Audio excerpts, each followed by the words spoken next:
Hello everyone, my name is Vikas Kanakulu. Everyone know me as VK. This video is meant to introduce you to the Samagra Samathan 2026 program, which is my flagship mentorship program for VKIS. What is mentorship exactly? What does this program do? Or in general, even if you don't want to opt for this exam, I want to communicate what I think is the requirement of UPSC from exam perspective. What exactly is UPSC expecting from us? What is an aspirant supposed to behave like with respect to this examination at different phases of this examination? Prelims, mains, and interview. Where can mentorship help? Why mentorship can help? This video is meant to educate you about how this exam has various challenges and how you can face those challenges and how mentorship can actually help you in that direction.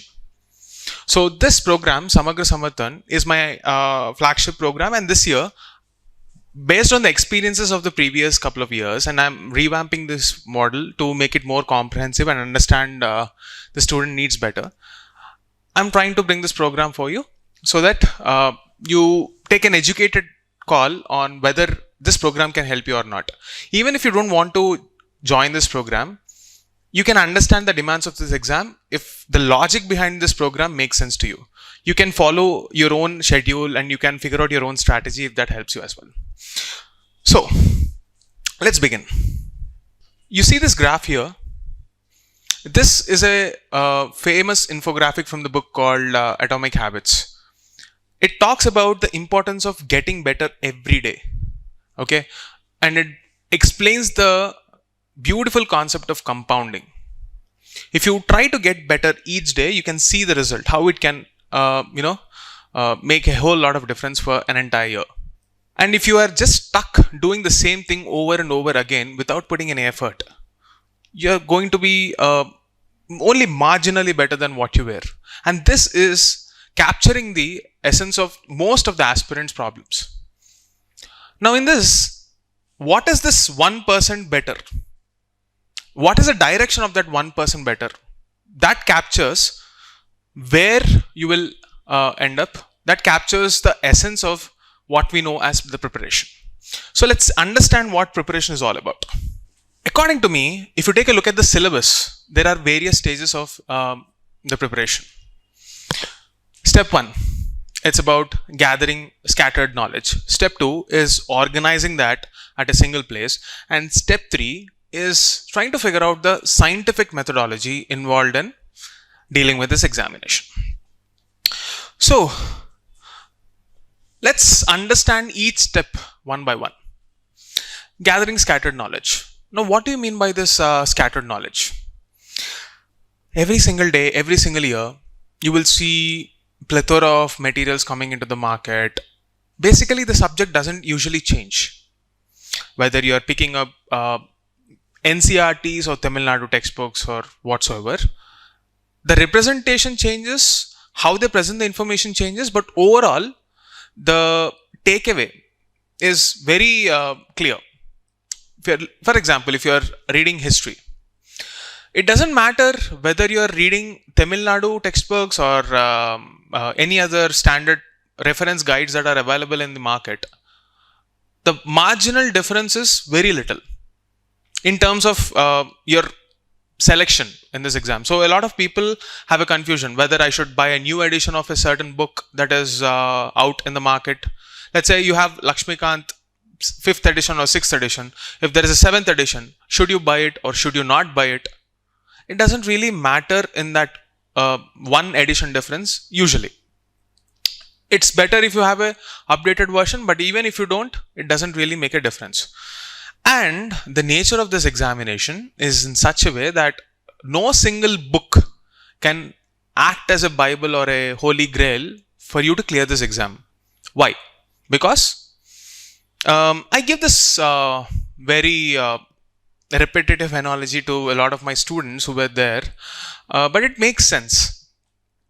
Let's say if you are at a beach, in that beach there is a sand sculpting competition, and in that competition you are supposed to achieve the task or build a sandcastle as per the instructions given by the person holding that competition.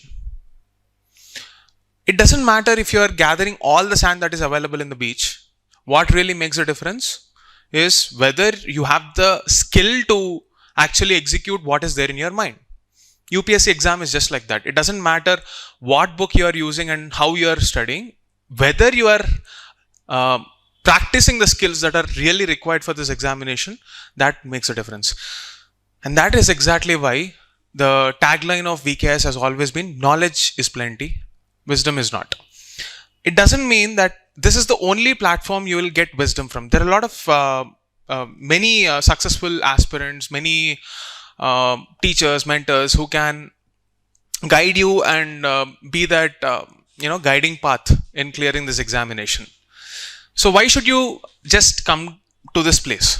Firstly, years of experience, but it's about capturing the mistakes that I committed from my own journey and learning from others' mistakes, and also it's about continuously learning and systematizing all those learnings and transferring that knowledge to the next generation so that they don't make the same kind of mistakes that we made. So this exam is essentially about experience translating into action. When we at VKIS, we are trying to take in a batch, what we primarily want to see is student is willing to understand that this examination is not about material, but it's about a thought process. 1 year of time you are spending not to acquire material and by heart material alone. You're using this material as a tool to train yourself. It's like, it doesn't matter whether you are an archer or you're using darts to hit the bullseye. All it requires is a mastery over a certain tool. So material is secondary. It is important, definitely. And everybody has access to the same material. But what makes a difference is the way you approach that material. And when I say the way, it is the first challenge itself is so overwhelming to a lot of people that you have plenty of materials in the market. There is newspaper update on a daily basis. Even a lot of students ask me, how do I use your Telegram channel, which has over 150,000 students or 150,000 students. It's not like you're trying to mug up whatever news articles are coming in on a daily basis. News is more like an application of thought of a static concept. Let's say if there is a conflict between the center and the states, and a dimension of that appears in the news article, how do you apply the constitutional framework to resolve that conflict? That's one way of looking at news. And you train to look at news continuously in that lens, it becomes an intuitive process. When the thought structure is systematized, then you can pick up facts and use those facts as substantiating factors in your answers. Same goes with prelims as well. So what makes this different from the rest of the crowd is the ability to train you to think in a certain way. Now, am I doing this at scale? No. I'm limiting this intake because the amount of time I have to spend with students is, we only have 24 hours in a day. Even if I have a very big mentorship team, the mentorship style should be standardized. And that becomes a challenge because every individual is different in the way they think or act. So at this point of time, my inability to reach out to a scale has caused me to restrict the number of students that I can handle. So a lot of students ask, why is it that you are charging a premium? The reason is, if a student uses the material that I give them or the strategies that I give them, they usually have some doubts. And once they have those doubts, they come to me, and in this one-to-one sessions, they end up taking, let's say for example, there are instances where many toppers even took up hours together for a single topic. And the reason why I'm able to do that or give that time is because I'm not occupied doing any other activity elsewhere. And that is the reason why I want to indulge in this limited intake program only. Having said that, if you consider the cost involved for the entire year, it's 55,000 plus GST. And if you actually clear the prelims examination, the mentorship will continue till the interview stage. So that's like around 18 months, hardly 3,000 per month. That explains the cost. Now that the cost is out of the picture, I'll move to the other parts of the program, that is various steps of UPSC preparation. We understood the challenge of gathering scattered knowledge, which will be solved through this program in terms of the guidance, instructions, meticulously given directives on how to read a different material from different sources. It's not like you are picking up one material and reading it from end to end. Sometimes you will be given very specific instructions about, let's say you're reading Modern India. You will read Modern India from different textbooks. The instructions will be provided and the notes will also be provided on the same thing. And how you are expected to read will also be explained there. So that solves the first problem, scattered knowledge, which is just the first step. Second part is organizing all that knowledge. See, I might give you information in the way I think is good for you, but sometimes each individual receives that information in a different way, and how you want to organize that information or that thought process is very personal to you. Again, you would require help there as well. That's amount of customization that is involved, that is also factored in here. The third step is learning the scientific methodology of writing good answers. Now, when I say scientific methodology, am I talking about writing generic templates like social, political, economical, multidimensional? No. What is science? To understand science, you need to know there is a cause. And if you understand that cause, you will be able to express the effect very clearly. Wherever there is a causal analysis, that is, there is a cause, there is an effect, you will be clear in your articulation. So when they say we have to understand the demand of the question, you need to understand the cause which it is trying to represent. So that goes into the third step. And you need to do this in an iterative process. It's not like I'm giving you material and it just stays in your PDF folders and rots there. No, you have to continuously work on that. And you will make mistakes. And mistakes are the only way you will learn.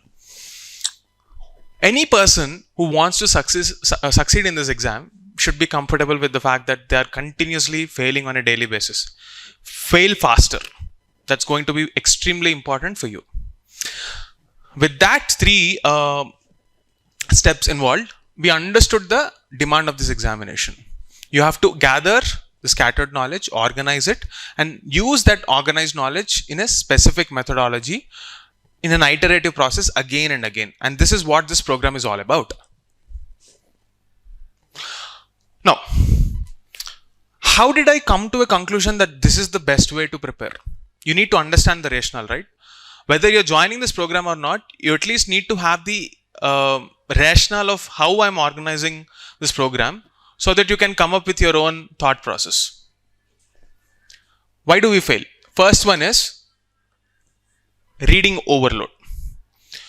Continuously, you day in and day out, you keep on reading one material after the other without realizing that that information should ultimately be useful in the examination.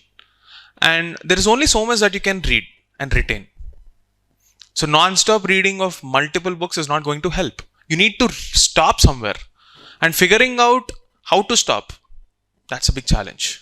And if you don't figure that out, you're going to repeat this cycle all over again. And that's the sad paradox of someone who is very curious and very intelligent in this examination. They end up being victims of their own curiosity. And that's something that we need to address. The program is focused on outcomes. If you are not clearing this examination, the knowledge that we gain will be of little use. So that's myth number one. Knowledge alone is not going to help you clear this exam. Second one, the control illusion trap. What do I mean by this? Many believe they should try to control every aspect of their study environment, their process, etc., etc. I want the study room to be like this. I don't want noise outside. I want a very comfortable environment, etc., etc.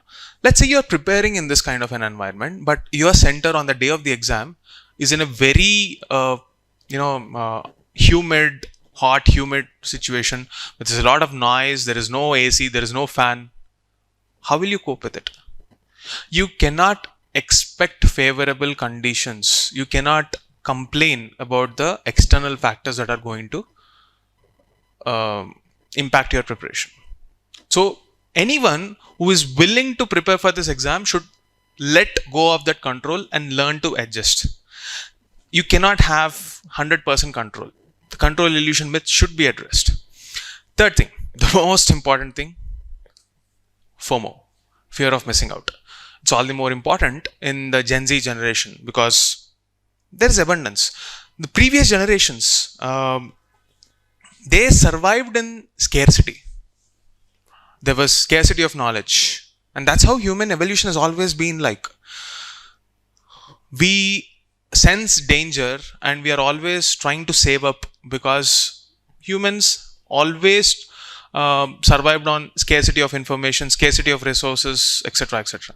But suddenly, you have this abundance of knowledge, abundance of materials, abundance of access to everything. And this reminds me of a very famous saying, man is condemned to be free. You are free to choose whatever you want, but you don't know what to do with that freedom. And it causes anxiety, the fear of missing out.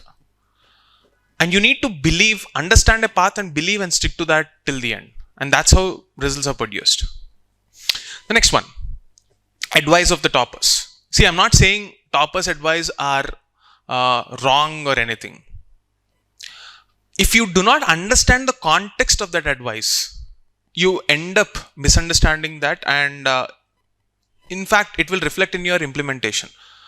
Half-cooked truths will do more damage to your preparation than a wrong advice. Because over the years, I've observed many aspirants who formed a very strong belief system that what they're doing is right. And when you ask them the logic of why they're doing that, the answer is usually that I've heard it from some topper. I want you guys to think. If you are doing some activity, you should understand the rationale behind it. Not just blindly implement it because you heard something on an Instagram reel or a YouTube short or some video out of the context. You need to understand the context pretty well. With these myths out of the place, let's also one more important point, the tricky question trap. This happens usually before the starting of an academic year. Let's say Prelims 2025 is around the corner. You'll definitely have some weird questions which you must not have come across in normal materials. Trust me, those questions do not really influence your selection. How you perform on the static topics, how you perform on the areas that you're already aware of. Ask any senior, they'll tell you if you get your basics right, if you understand current themes as problems that are supposed to be solved rather than current affairs, then you will clear this examination, prelims examination.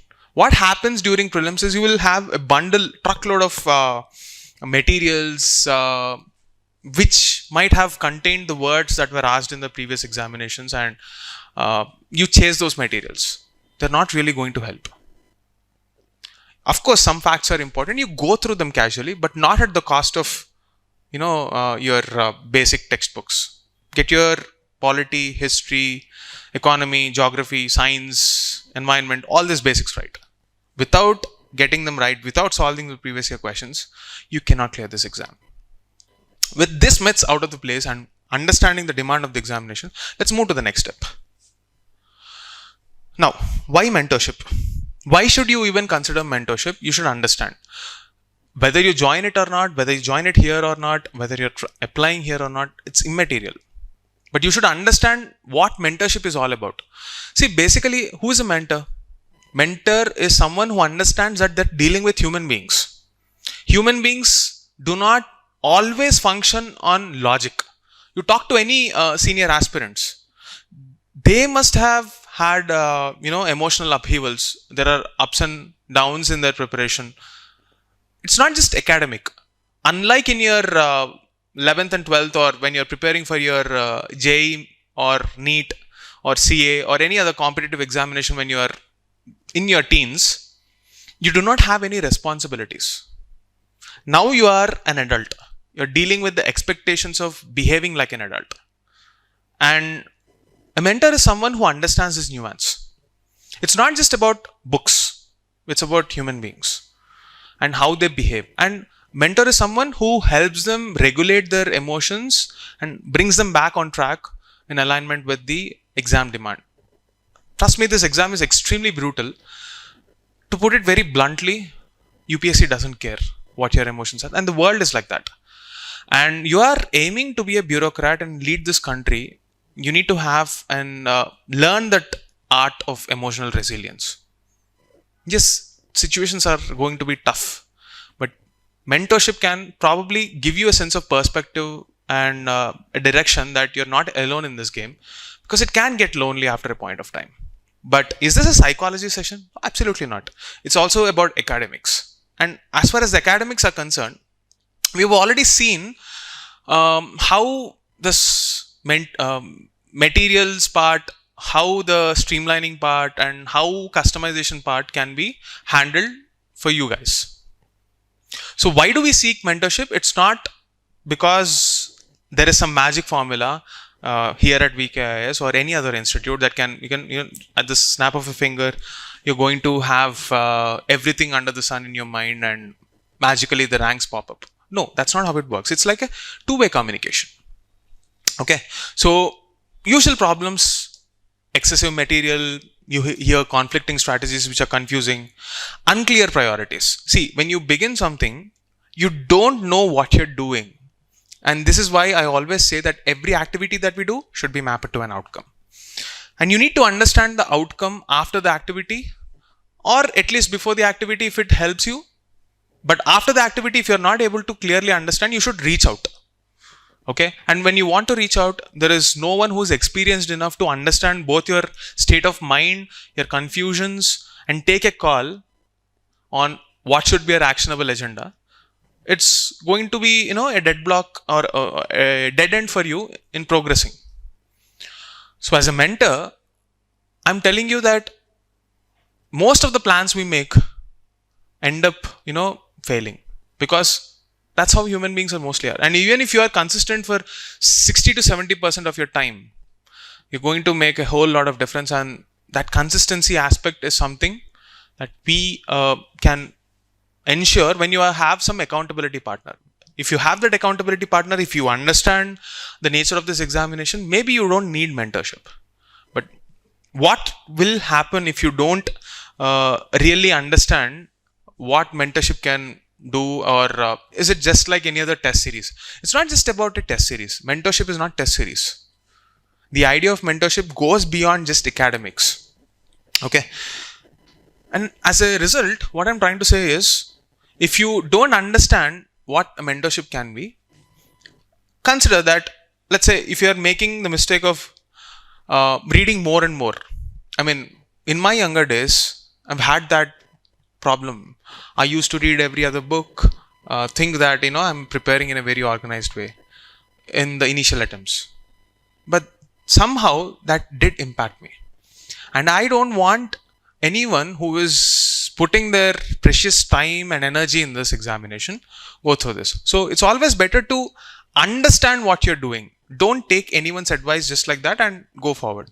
It's important to understand each and every step.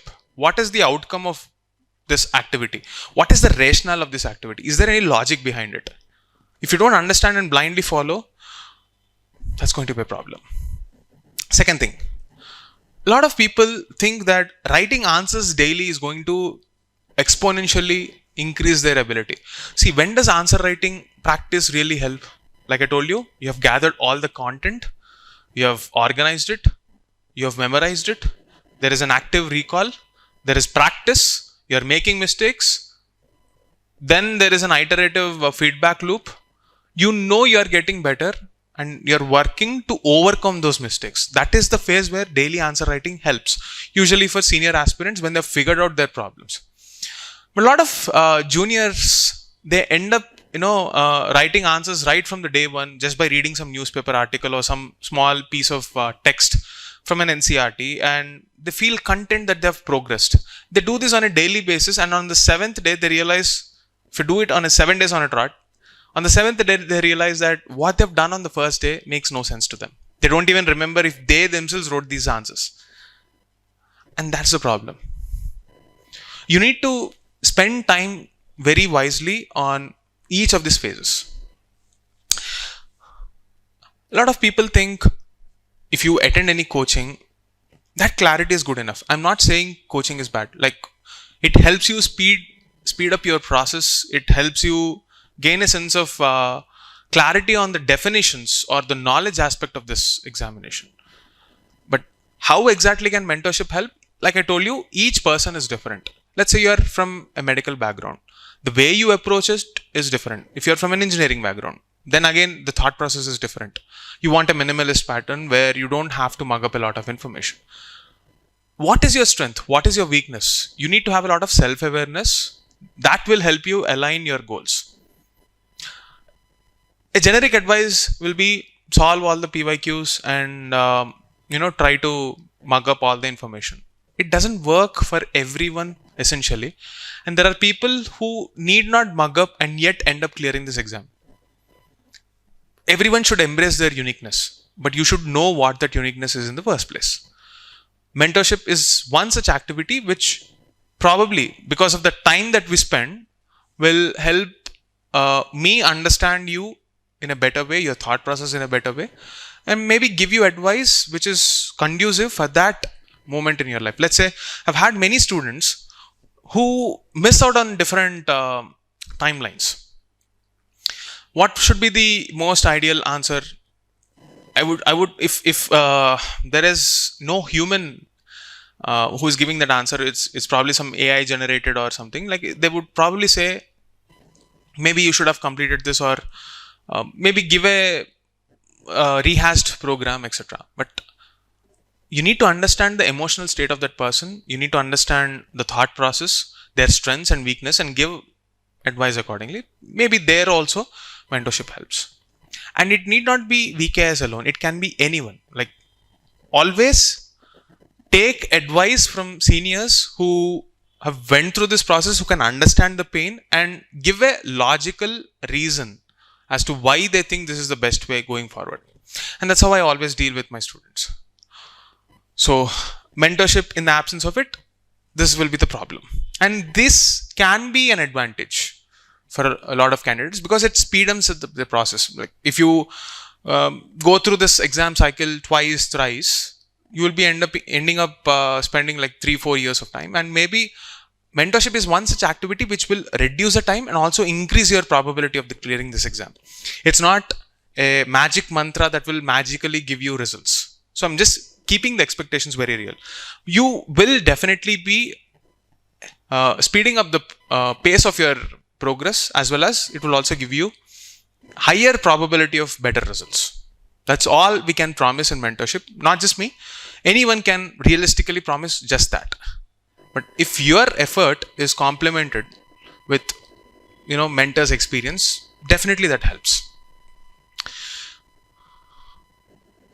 Okay.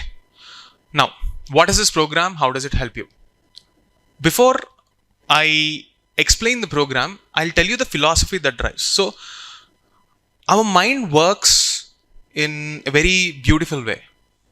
So, cognition, or the methodology of organizing the sense experiences that we have and translating that into learning, is a detailed process. We are trying to align our information and knowledge in tune with the natural mechanism of our brain. And this is something that is based on research. So, for example, if you want to know where your knowledge gaps are there, you need to know the scope of the syllabus in the first place. It's not easy for you to figure out the entire scope of information in a single sitting and say that, there will always be knowledge gaps. That knowledge gap should be decided only within a certain boundary. Let's say, for example, if there is 700 pages in one textbook and another textbook has 1000 pages. You will read all of this and you will still have 1700 pages and you will still have knowledge gaps. That is not the definition of a knowledge gap. Whether you can use a piece of information, let's say you're talking about history. Can you link the Bhakti period, the underlying or the undercurrent in the Bhakti period is social transformation. The same thing happened in the 19th century socio-cultural reforms in modern India as well. Do you see any similarities? Do you see any differences in patterns? Do you see any changes in the outcomes? This comparative analysis is all about reading between the lines. And inability to do that is what I call as knowledge filter. You need to identify them and plug them as soon as possible. Second one, once you have done that, you have to create short notes. Why? Because it will help you in faster retrieval. Retention is very important in this examination. As much as people tell you that, it's not important to by heart, you have to understand it. Yes, you have to understand it, but for the sake of speed writing, retrieval is very important. And it needs to be short as possible. If you have any doubt on this, you can go back to my YouTube video and watch that interview with All India Rank 4 Smriti Mishra in 2022, where she explains how she went about note making using the Telegram channel and how she scored. She scored 130, the highest score in GS2 that year. A lot of value addition was done through our Telegram channel that year. You can go back and watch that interview as well. Next up, see, you have to encourage scientific reasoning. Whatever activity you do, you should have a sound logic to that. And most importantly, execution. It doesn't matter how much you know if you can't execute stuff. And this is where feedback loop, accountability, mentor really helps. You have all the ideas, I'm giving out all the ideas there. The difference comes in those who are executing it on a periodic basis. And that's where the real value of mentorship is unlocked. Otherwise, what happens? There are just a bunch of PDFs lying around there and you'll be like, okay, there's nothing but mere notes that I can get from the market. Mentorship is not about notes. Mentorship is not about information delivery. Information is everywhere. You don't have to come to a mentorship program to seek information. It's just one of the component. Don't restrict mentorship to just seeking an advice on which book is better, which source is better. If you're joining this program, you have to utilize it completely. And finally, if you want to understand how your brain works, you have to execute and write the test. You will realize there is a gap between execution and what you actually believed will be very natural to you. There will always be a scope for improvement. And you have to fail faster to realize that. If you are scared of writing the answers or if you're scared of attempting the prelims questions because you don't want to see bad scores, you're not going to progress. Be comfortable with scoring terrible scores, but get better and get bad scores, average scores, good scores, and build that momentum to the prelims exam and therefore from there to the mains exam. That's how mentorship is supposed to work. Okay. Entire activities that we do here are mapped for only one outcome, to help you clear this exam and not to make you, very knowledgeable people or gyanis. It's not needed for this examination. Of course, don't take this out of context. You have to be extremely wise to know what is important and what is not important. Okay, you are practical problem solvers. You need to understand the basic nuances that are involved in problem solving. You need to understand the components of the problem in the first place when you are trying to be a bureaucrat. So that is something that comes with awareness of things that are going around. And here is where, whether it is our Telegram channel or the newspapers that we follow, they're going to help. Now, an important point. One-to-one sessions, how do they work? See, if you execute a task, you write a test, make a mistake, then I can sit and evaluate the test and give you a feedback on how things can get better. But for whatsoever reason, if you're not able to write the test, I will end up giving a very generic advice because I do not have a snapshot of your actual progress. And that's the problem. And you cannot say that, you can reduce your progress to just numbers. You may or may not do well in some mock test, open mock test or anything, but it is not an exact metric of how you will perform in the real-time exam. There are a lot of students, a lot of rankers, including All India Rank 1, All India Rank 1 in 2020, he mentioned on his blog post how he did not get the best of scores in his prelims exam, but still ended up clearing this exam with All India Rank 1. Metrics and data alone cannot capture your preparation. Okay. So you need to add a bit of context to that.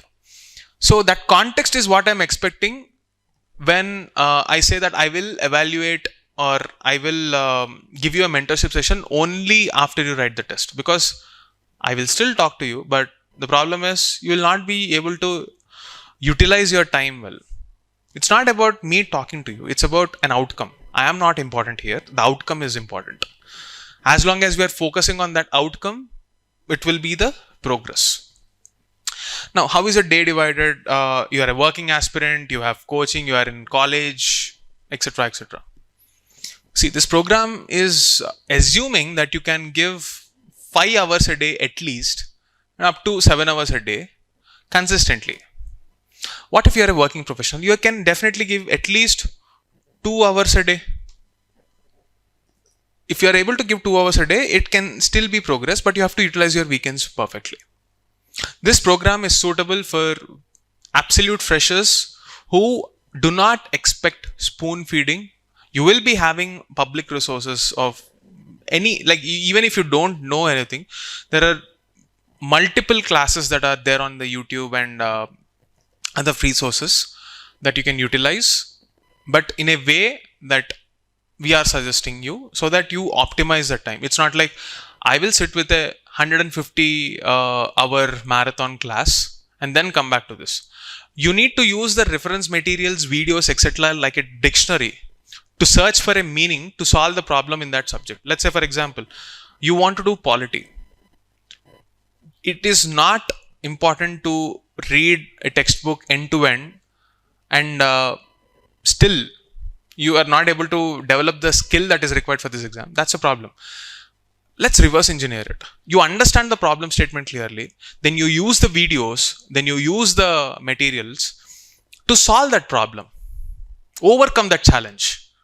And that is the way in which this program is designed. So it's available for freshers as well as seniors who have consistently not been able to clear this exam, either in the main stage or if you're struggling in the prelims phase, this can be a good fit for you. But just remember that this is not a foundation program. I'm not going to spoon feed every piece of information out there, just setting the expectation right. This is mapped to an outcome. How to get marks. That is the objective of this program.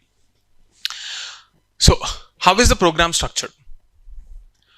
See, I'm dividing the entire program into these phases. The green phase, it's the foundational space. Like you understand the basics of the subject, how interconnections are formed between different subjects, why syllabus is organized in that way. Once you read the basic material and also understand through PYQs why we are preparing in the way I'm suggesting in the green phase, through analysis of PYQs, you'll also be writing some PYQs.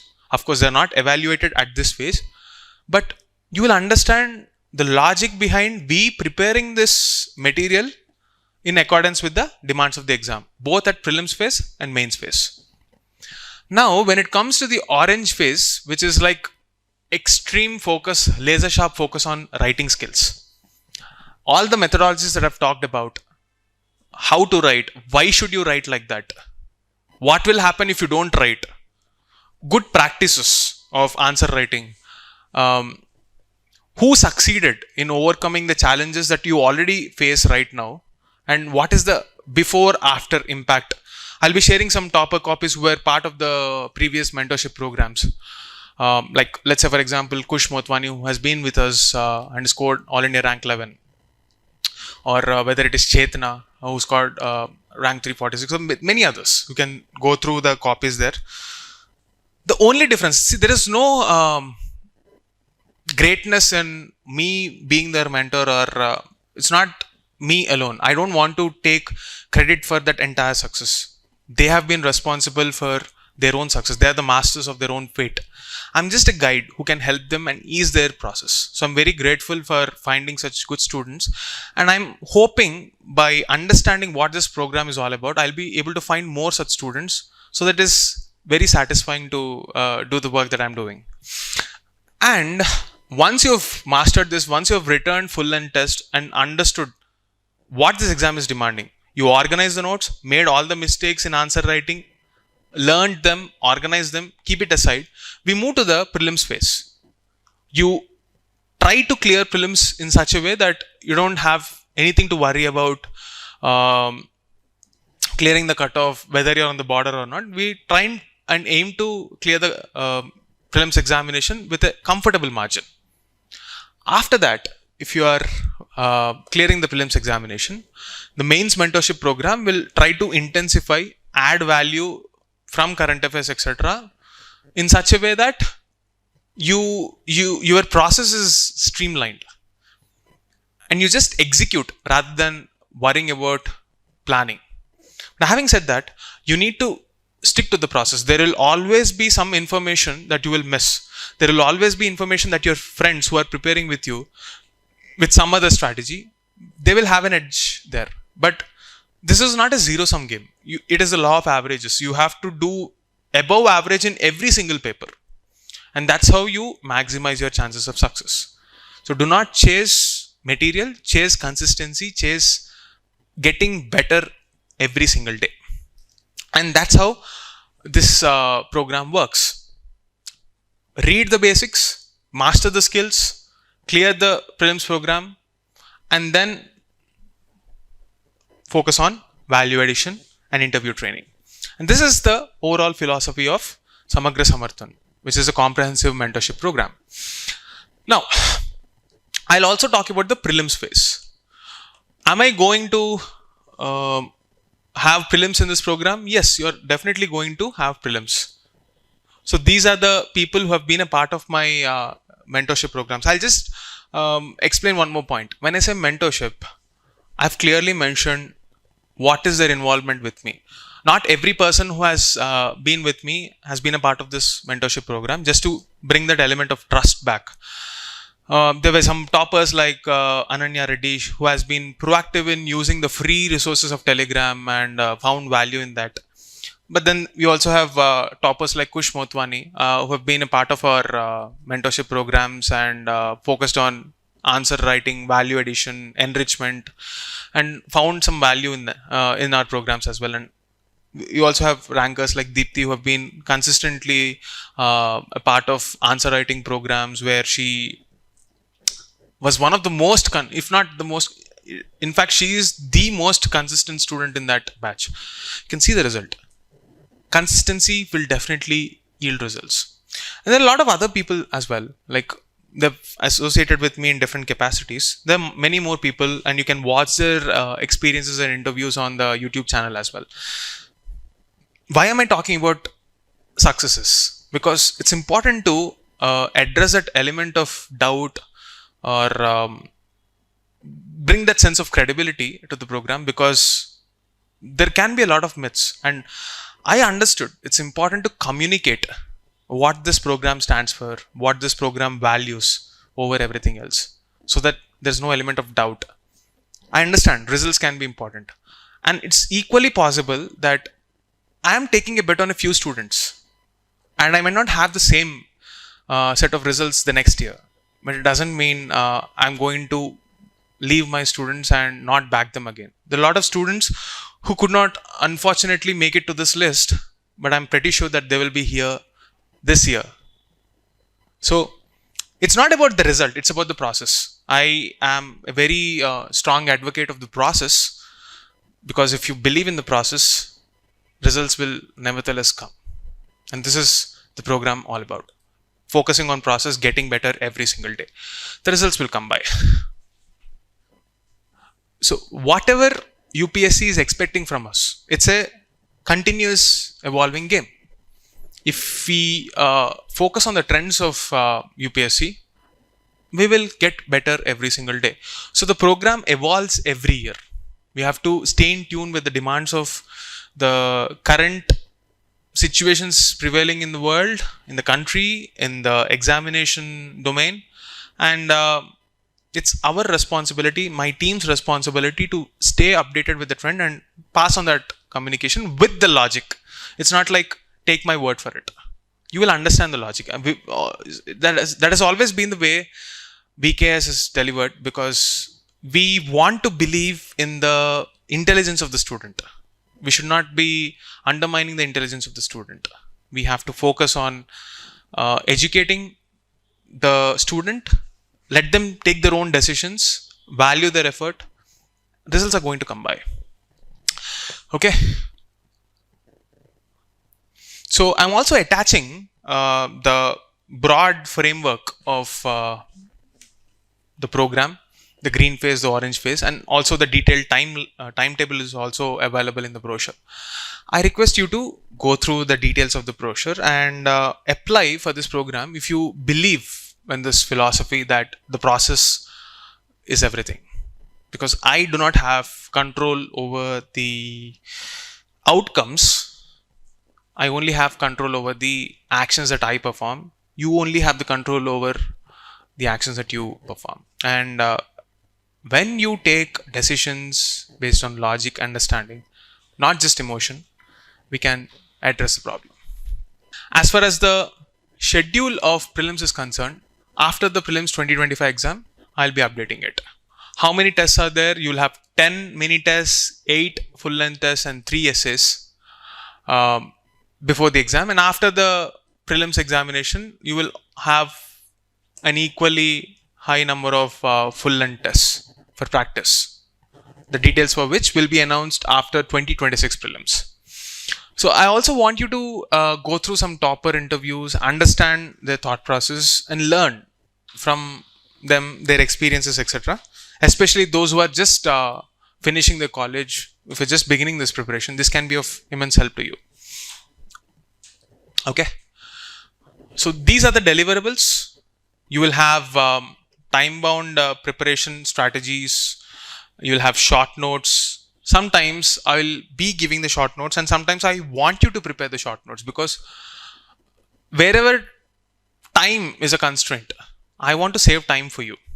Wherever time is not a constraint in those topics, I want you to go through the pain of learning the art of short notes, especially when it comes to current affairs. Because if you don't learn how to prepare notes for current affairs, you are continuously depending on people like me. And that's hampering your success. You need to develop the confidence. I mean, I really believe that students should learn the art of learning itself and not depend on people like me. That's the real satisfaction, and that's the real success that I would want for my students. So this is the deliverable aspect. And of course, you will have essays, ethics, value addition classes. There will be, of course, more free current affair discussions on YouTube as well. Even if you don't want to join this program, and if you think I can be of some help to you, please do follow that program as well. Apart from that, you will be solving 500 plus mains PYQs. Of course, please do note that optional is not covered in this. This is a pure general studies program. So in short, you don't have to plan anything. You just have to focus on execution. And even if you're struggling in execution, we expect you to reach out to us, help us understand what's your problem, so that we can understand and address it to the best possible extent. I hope you understood the overall philosophy of what mentorship is all about, what UPSC expects from us. And if you think you can be a very good problem solver for this country, I'll be very happy to be a part of your journey and add value in your preparation, and see that the next generation of bureaucrats are going to be the building blocks of India in 2047. That's it for now. See you.